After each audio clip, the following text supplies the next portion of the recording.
সুপ্রিয় তৃতীয় বর্ষ অনার্স শ্রেণীর ছাত্রছাত্রীবৃন্দ, কেমন আছো তোমরা? আশা করি ভালো আছো, ভালোভাবে পড়াশোনা করতেছো। আমরা গত ক্লাসে পরিসংখ্যান 2-এর সম্ভাবনা বিন্যাস আলোচনা করতেছিলাম। সেখানে আমরা সম্ভাবনার পৈষ্য বিন্যাস আলোচনা করেছি। আজকে আমরা আলোচনা করব পরিমিত বিন্যাস। পরিমিত বিন্যাস পরিমিত বিন্যাস মূলত দ্বিপদী বিন্যাসেরই একটি সীমিত রূপ। এখানে যদি দ্বিপদী বিন্যাসের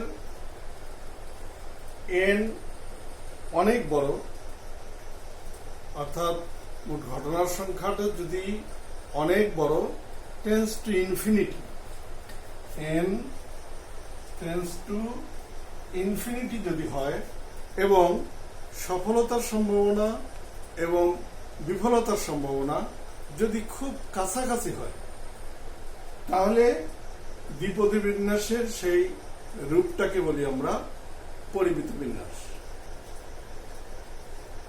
কি বলেছি আমরা? যে মূলত পরিমিত বিন্যাস দ্বিপদী বিন্যাসের একটি সীমিত রূপ। দ্বিপদী বিন্যাসের n এর সংখ্যা যদি অনেক বড় বা টেন্স টু ইনফিনিটি হয় এবং তার সফলতা ও বিফলতার যে সম্ভাবনা এটা যদি খুব কাছাকাছি হয়, তাহলে দ্বিপদী বিন্যাসকে পরিমিত বিন্যাসে রূপ গ্রহণ করবে। এরপরে আছে আমাদের পরিমিত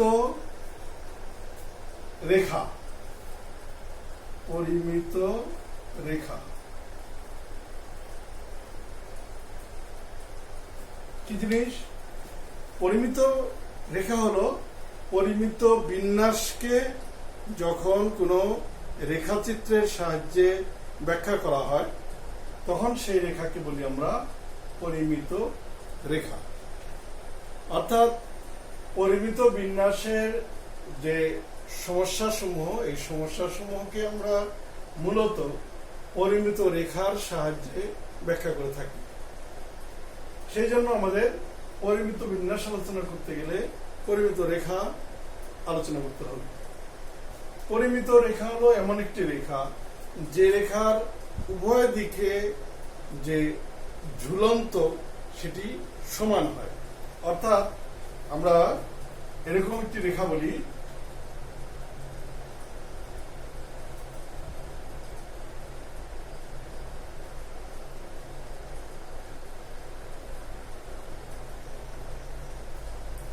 এই রেখার এটাকে বলা হচ্ছে একটি পরিমিত রেখা বা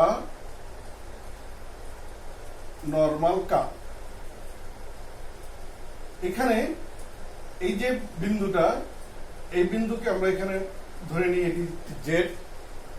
পরিমিত রেখার জেড বা মূল বিন্দু, অর্থাৎ যেটি পরিমিত রেখার মূল বিন্দু, এই বিন্দুতে আমাদের মিন, মিডিয়ান এবং মোড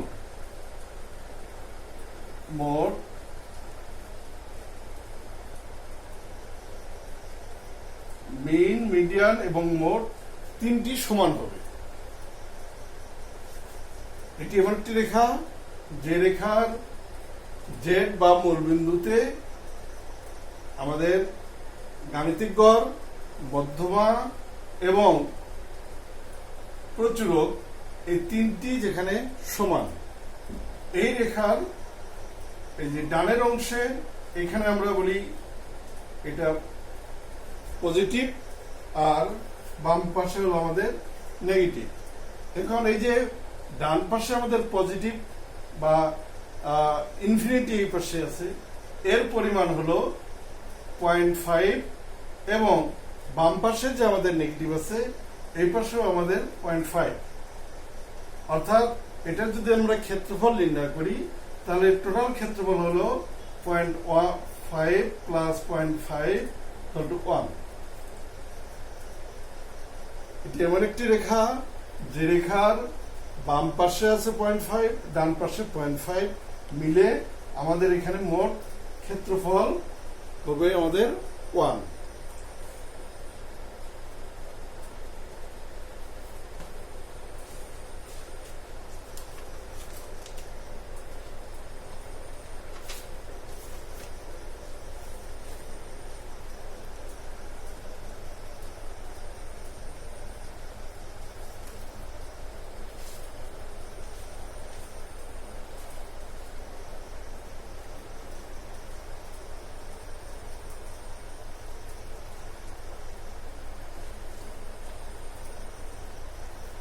আমরা যদি একটি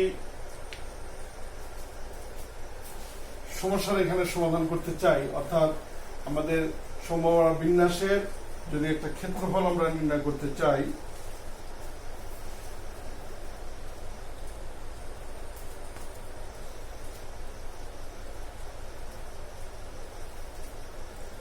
এখানে আমরা ধরে নিচ্ছি যে একটি পরিমিত রেখার ক্ষেত্রফল অর্থাৎ x ইকুয়াল 0.81 এবং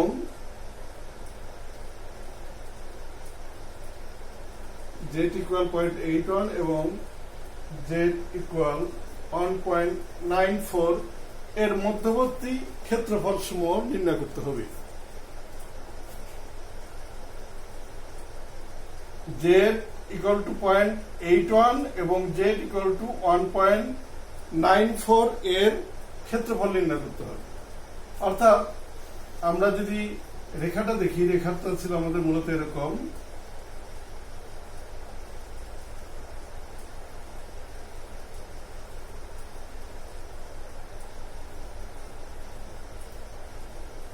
আমরা আগে বলেছিলাম যে এই পাশে হলো প্লাস ইনফিনিটি, এই পাশে মাইনাস ইনফিনিটি, এবং এই পাশে যে পরিমাণটা সেই পরিমাণ হলো আমাদের 0.5 আর বাম পাশে আছে আমাদের 0.5। তো আমরা যদি এটাকে এইভাবে দেখি, এটা 1 2 3 এইভাবে এটা আমাদের ইনফিনিটি। এই পাশে তাই বাম পাশে আমাদের -1 -2 -3 এইভাবে এটা মাইনাস ইনফিনিটি। এখন আমাদের এখানে ক্ষেত্রফল হলো 0.81, তার মানে কি 81 এর অর্থাৎ 1 এর কম, অর্থাৎ এখানে আমাদের 1, তাহলে আমরা ধরে নিলাম এটা হলো আমাদের 0.81।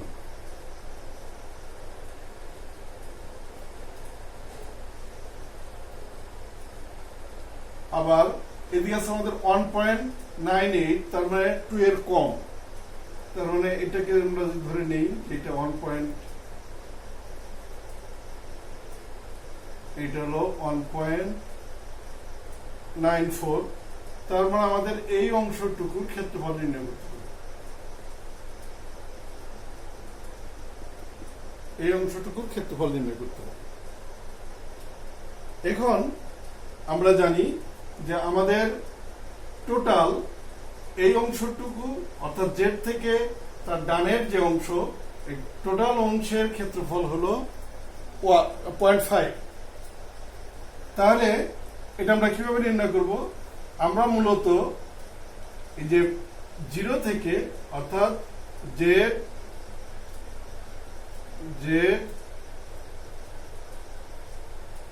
greater than or equal to less than or equal to 0.81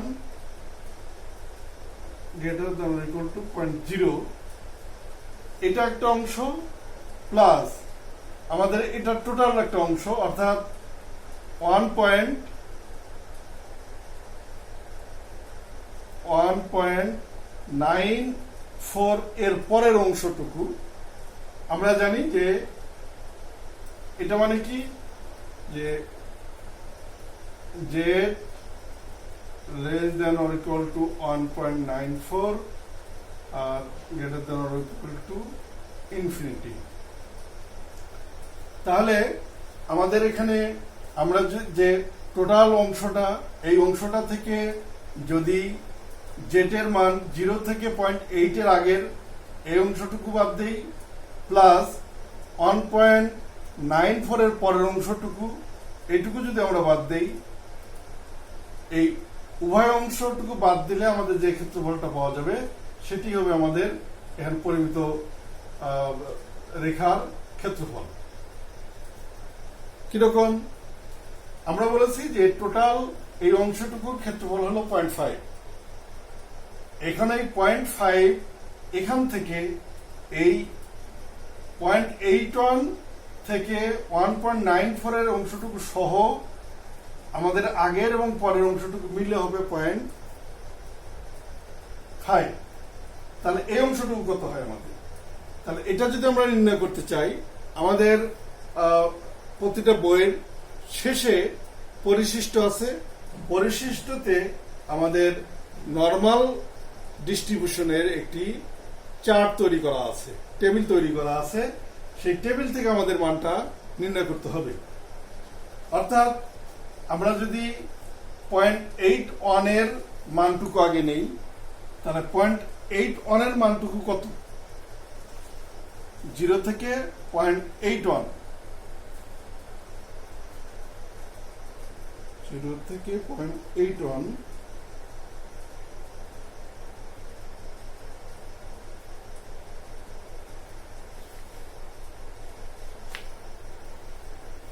থেকে 0.81,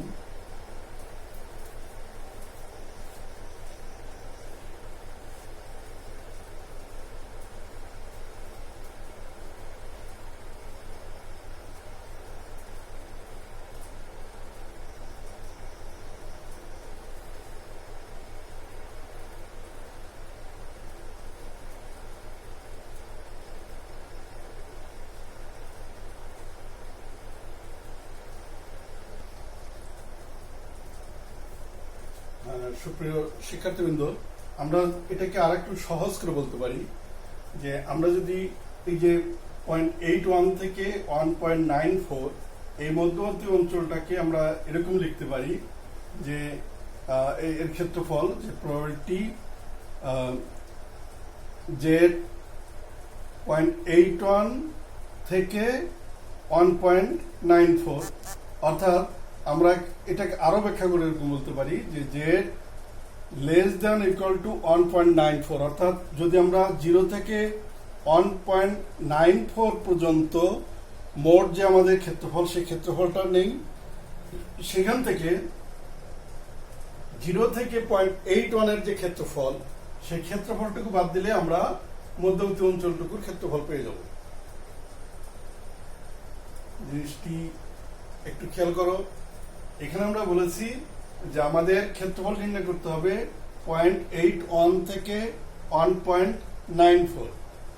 তাহলে আমরা যদি মূলবিন্দু থেকে 1.94 পর্যন্ত যে ক্ষেত্রফল, এই ক্ষেত্রফলটা নির্ণয় করি, এরপর 0 থেকে 0.81 এর যে ক্ষেত্রফল, এইটুকু যদি বাদ দেই, তাহলে আমাদের এই মধ্যবর্তী অঞ্চলটুকুর ক্ষেত্রফল পাওয়া যাবে। তাহলে আমাদের প্রথম বের করতে হবে যে 0 থেকে 1.94 এর ক্ষেত্রফল। আমরা আগে বলেছিলাম যে পরিশিষ্টে আমাদের যে টেবিল আছে, নরমাল ডিস্ট্রিবিউশন টেবিল, সেই টেবিল থেকে আমরা মান জানি যে 0 থেকে 1.94 পর্যন্ত এই টোটাল এরিয়া, অর্থাৎ এই মোট এই এরিয়াটুকুর ক্ষেত্রফল হলো 0.4738। আবার শুধুমাত্র 0 থেকে 0.81 এইটুকুর ক্ষেত্রফল হলো আমাদের 0.2910। তাহলে আমরা কি পেলাম? আমরা পাইলাম যে 0 থেকে 1.94 এর ক্ষেত্রফল হলো আমাদের 4.4738, কিন্তু আমাদের এই অংশটুকু তো আমাদের প্রয়োজন নাই। কোনটুকু প্রয়োজন নাই?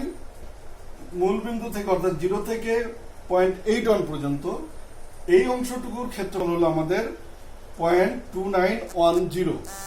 তাহলে আমরা যদি 0.4738 থেকে 0.2910 এই অংশটুকু বাদ দেই, তাহলে আমাদের ক্ষেত্রফল বের হবে 0.1828।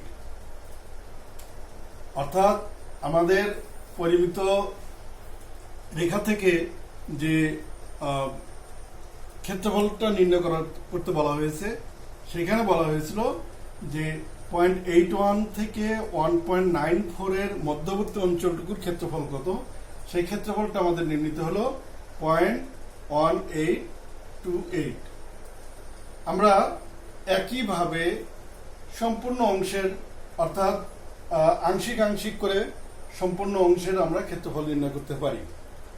তোমরা বাসায় এটি অনুশীলন করবে। যদি সমস্যা থাকে আমার সঙ্গে অবশ্যই যোগাযোগ করবে। আমার মোবাইল নাম্বার তোমরা জানো যে 01716228935, অথবা তোমরা আমার ইউটিউব চ্যানেলের যে ঠিকানা সেটিও জানো, অর্থাৎ সেই ঠিকানাটা হলো এমডি শামীম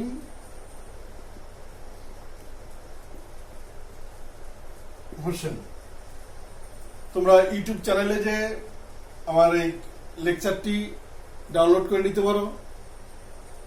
যদি তোমাদের কোনো সমস্যা হয় তোমরা আমার সঙ্গে মোবাইল ফোনে যোগাযোগ করতে পারো। যোগাযোগ অবশ্যই করবে, যদি প্রয়োজন হয় অবশ্যই যোগাযোগ করবে। আর আগামী ক্লাসে আমরা এর আরো বিভিন্ন অংশে কিভাবে ক্ষেত্রফল নির্ণয় করা যায় সেটি আলোচনা করব। এর মধ্যে তোমাদের অনুশীলনে থাকবে, ভালো থাকবে, সুস্থ থাকবে, এই আশাবাদ ব্যক্ত করে আজকের মতো ক্লাসটি এখানেই শেষ করছি। আসসালামু আলাইকুম।